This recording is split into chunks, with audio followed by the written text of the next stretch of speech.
Hi, I'm Heather from Carseat site, and today I'm going to show you how to install the Nuna RAVA rear facing. It's a seat that rear faces from 5 to 50 pounds and forward faces from 25 to 65 pounds. Overall height limits for both rear facing and forward facing is 49 inches or less. So today we're going to look at a few of the features that make the Nuna RAVA unique and make it easy to install. Let's get started with it. First, I want to take a look at the recline and how to actually recline the RAVA because it's really easy and I think you'll like this. You'll notice down on the base, the recline area is color-coded, red for forward facing and blue for rear facing. Let's actually turn the seat around rear facing because that's how we're going to be installing it.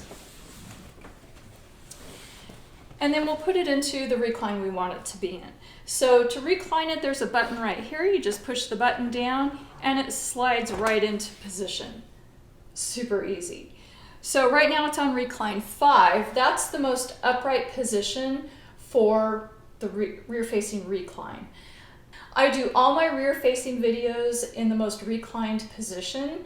So I want it to be on number 1 for the recline. So I'm just going to put that all the way to number 1 there. Make sure that when you're adjusting this that it clicks into position. It tends to kind of settle in between reclines, so you want to make sure that it actually clicks. Okay, so we're all settled right there into the recline. Now what we want to do is I'm going to take out all of the padding that's on the inside before we get too into the installation features that we're going to be looking at, because a lot of the installation features are actually inside the seat. So let's put this upright again. Let's take out some of these pads. I'm going to press on the harness release button and just pull the harness loose, all the way loose like that, super smooth. And just open the chest clip and the buckle right here.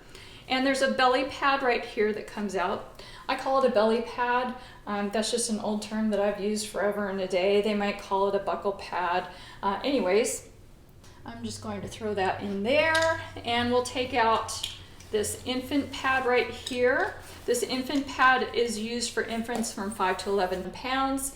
It boosts the infant up so that they meet the bottom harness slots. And then you can also take out this head pad if you want.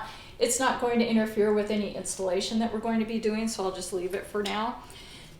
And for the buckles, what I highly suggest that you do when you're installing is there are buckle tongue holders right here on the side. Just slide those buckle tongues all the way in, and what that does is that holds the harness out of the way, just like this.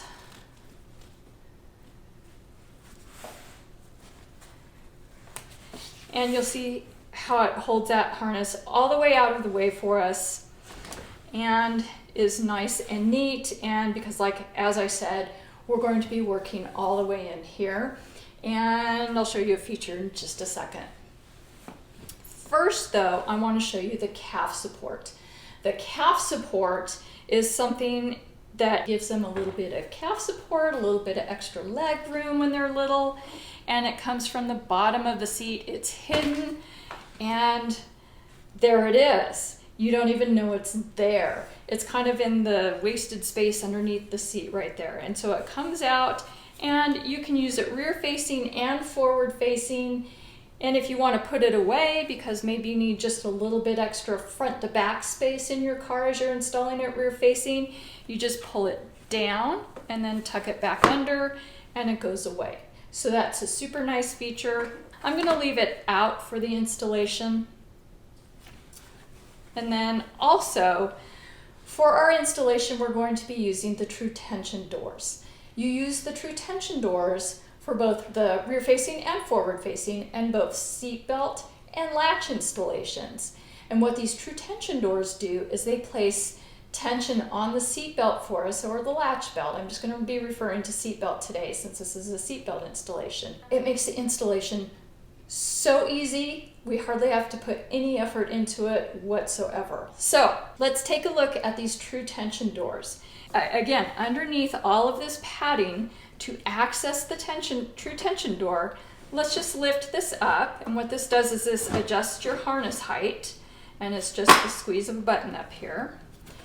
And I'm just going to hold this up out of the way right now. Pull these snaps out of the way, and this folds forward like this. This padding does. Oops, my buckle came out. And you'll see why it's so necessary to have all of this out of the way. And these true tension doors are just right here. And again, red for forward facing, blue for rear facing. And so we're going to use these true tension doors for our rear facing belt path, and those just close right down on top. Wow, super cool. So let's get started on this. I'm going to put this back rear facing, set my recline angle again. If you can, the easiest way to do this is to slide in behind your car seat. Again, if you can. If you can't, it's okay to come in from the side. But I prefer actually to stand behind my seats. I think it's easier just to use my weight and lean over the car seat. Again, sometimes you can't. Sometimes your cars are really small and you just can't shimmy in there behind. But do what you can do, because it just makes life easier if you can lean over the seat. But if not, no problem. So we need to work with our rear-facing belt path, but where is it? Because usually the rear-facing belt path is right in this vicinity. It's under the child's legs, and as you can see, there's no rear-facing belt path. Well, tricky Nuna put it under the cup holders. So you have to lift up on the cup holder, and it's right there. So there's a cup holder on each side. You just lift it up, and now you have access to your rear-facing belt path. Nice, huh? And after we have the seat belt through there, if you don't want these cup holders up, you can just put the cup holders back down, and that's just fine. After we get those cup holders up, exposing our rear-facing belt path, we open our true tension door. So everything's nice and open, and again, we'll see stickers inside that show us our blue stickers for the seatbelt. So we take our seatbelt,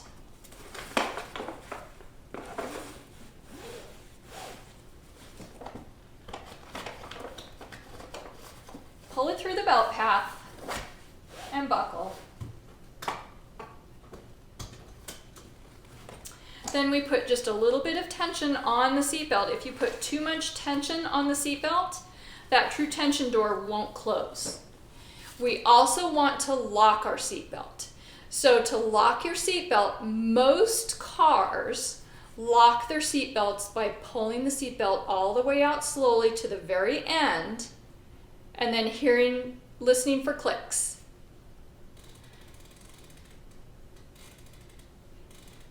That's called locking the retractor. And then close the true tension door.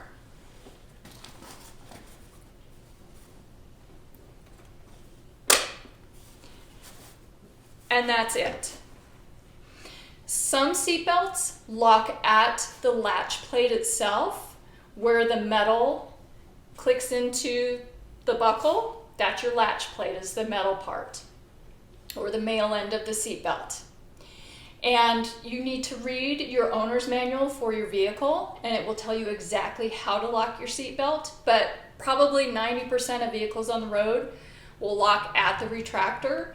So, and that's modern vehicles, since 1996 is the model year.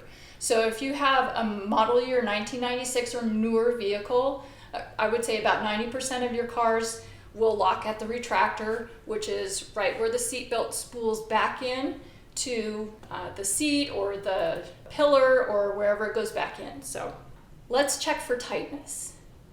So to check for tightness, grab the car seat right at the belt path, so right where those cup holders are. grab it and try and pull side to side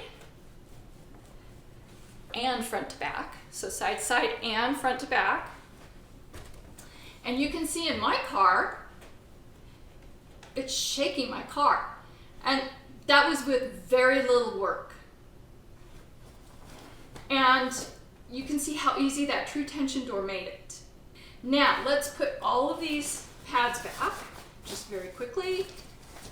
Tuck everything back down. You can snap your snaps if you want.